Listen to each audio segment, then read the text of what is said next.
This is a problem, and so is this. But these aren't problems that I want to go back and change. As a matter of fact, there are 5 really big plot points that if they were a little different, I think Dragon Ball Z benefits a lot from it. But you know what I would benefit a lot from? You hitting that like button and subscribing if you haven't already. You did it? Yeah? Alright, let's get into it. Cell's introduction is honestly one of the cleanest moves Dragon Ball Z ever pulled. By the time he showed up, the Android saga had already laid out a solid foundation. 17 and 18 are on the loose, Trunks' future was already in motion, and the Z Fighters are kinda lost without Goku. Dropping Cell into that instantly shifts the tone. He moves around eerily hunting people down, draining their lives, and leaving entire towns empty. It's a horror movie energy that Dragon Ball never had, yet I really appreciated it. Early Cell works because he's both disgusting and purposeful. He's this nightmare with a razor-sharp mission: find 17 and 18, absorb them, and achieve his perfect form. It makes sense inside the Android arc. All of them are creations of Dr. Gero, but Cell is the ultimate what-if experiment. A patchwork of fighters built to become the pinnacle of, I don't know, is this bioengineering? Anyway, his design at this point sells that. A face only a mother could love, a tail needle, and black spots everywhere. But the problem comes in where his growth is following the same track with him becoming more conventionally handsome. After absorbing 17 and 18, Cell's perfect form trades a lot of that eerie feel for a clean, human kinda look. He looks less like a bioweapon from the future and more like a tall guy in some cool armor. It's still iconic, but part of me wishes his perfect state leaned the other way. What if perfection meant an even more alien form? Something that keeps the horror alive while signaling his power has gone up. I think it would have been poetic if Cell were to get uglier as he gets stronger. One of the most obvious things about Cell is how desperate he is to achieve his perfect form. He isn't a calm and composed character, at least not at first. He begs, he manipulates, he uses every sneaky tactic he can think of to corner 17 and 18. It's almost pathetic how bad he wants it. And I think it would have been cool if his physical evolution mirrored that ugly obsession. If, instead of smoothing out into the clean perfect Cell, his body became more distorted with each power jump. His perfection could have been a statement that chasing ultimate power without restraints twists you into a monster no matter how quote-unquote perfect you think you've become. And this wouldn't have to change the major plot points at all. The Saiyans could still train in the hyperbolic time chamber, the Cell games could still happen, Gohan could still realize his potential, and we could still see Goku make one of the boldest sacrifices. But visually, a truly terrifying perfect Cell would better highlight that at the end of the day, he was a nightmare born from everyone's DNA. Hey, that rhymes. And speaking of Goku's sacrifice, that leads perfectly into my next change. Goku's sacrifice during Cell's self-destruction is one of the most memorable moments in Dragon Ball history. There's no denying the scene is one of the most emotional. It's a moment that does a great job of encapsulating why people love Goku. Yet, I don't think it lands as hard as it could. Part of that is the simple fact that Goku had already died once, and even then, it was a sacrifice against Raditz. That earlier death had already taught us that Goku will throw himself on the line for others, and the afterlife in Dragon Ball is, well, it's not exactly final. So the weight of a scene like this gets dulled. And from a story perspective, Goku didn't need to die for Gohan's lessons to stick. The point of the Cell game's climax is that Gohan finally stops holding back and steps up. That arc could have been just as strong, maybe even stronger, if Goku survived and stood with him. The father-son Kamehameha doesn't lose an ounce of impact if Goku's alive, guiding Gohan from the sidelines or fighting alongside him in that last desperate push. Keeping Goku alive would have still left room for Gohan to carry the torch naturally, or if Toriyama still planned to pivot back to Goku later, it wouldn't feel like the story had to reverse such a huge moment.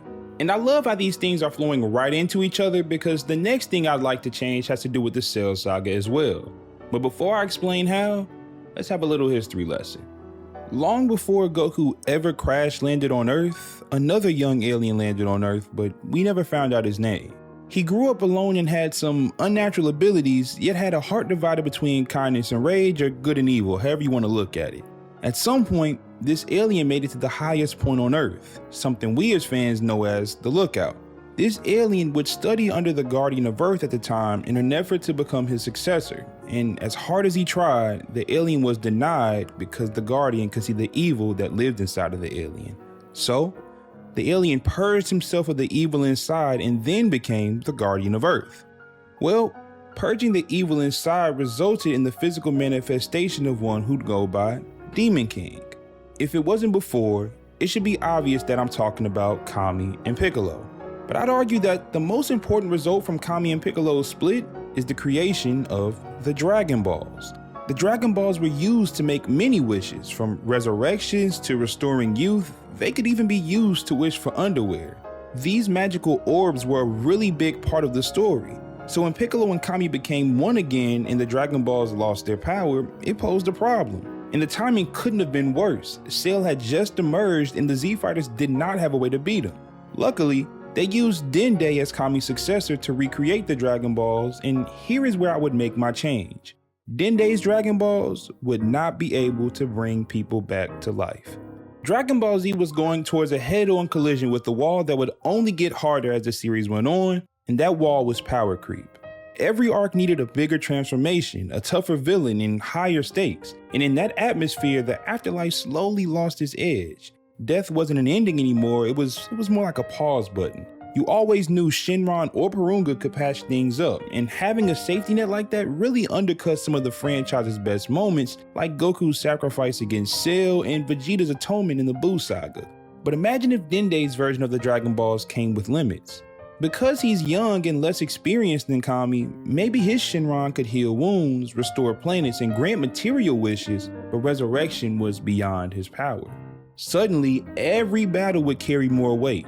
A fighter stepping forward would know there's no undo button if they fail.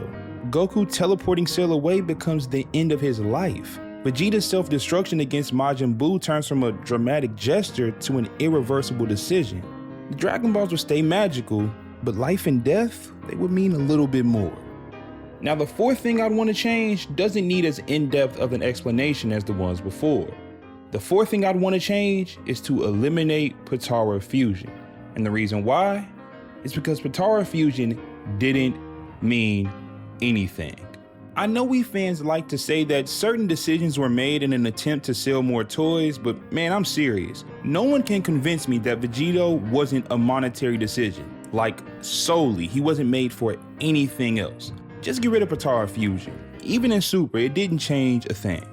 Now, the last thing I'd change in Dragon Ball Z, man, I can't believe I'm about to say this. Super Saiyan should have remained a Goku-specific form. When Super Saiyan first happened, it was treated as this rare legend. Vegeta explained that it was something that hadn't happened in 1,000 years, and Goku unlocking it against Frieza felt huge because of that buildup. All of Goku's life up to that point feels like he's the child of destiny. And then after meeting other Saiyans, it was clear that Goku was a very unique Saiyan. So him getting this legendary transformation made perfect sense. But as the series went on, more and more Saiyans got the form. Vegeta, Trunks, Gohan, then Goten and Kid Trunks. And by the time of the Buu saga, Super Saiyan, it wasn't special anymore. It was the default way every Saiyan powered up. I'm not saying the other Saiyans shouldn't have had upgrades. They absolutely deserve something that fit their own stories. But giving them all the exact same transformation made things feel a little too uniform. Everyone had the same gold hair, the same green eyes, the same multiplier. And it also meant that characters who weren't Saiyans like Piccolo, Tien, or Krillin were constantly left behind. If Super Saiyan had stayed unique to Goku, Dragon Ball Z could have kept that sense of mystery around the form while encouraging the rest of the cast to develop in different ways. Vegeta might have found his own method of pushing past his limits. Trunks could have found a form that tied into him being a half Saiyan, and Gohan's growth could have leaned on his emotional outbursts rather than a shared hair color that they all had. It would have added more variety to the cast and helped the other fighters stand out instead of everyone chasing the same thing. But those are just my thoughts, and I would love to hear yours. If you could change 5 things in Dragon Ball Z, what would they be? Let me know down in the comments. If you enjoyed this video, please hit that like button and subscribe. With that being said, this is Matt, and thanks for watching. Y'all have a good one.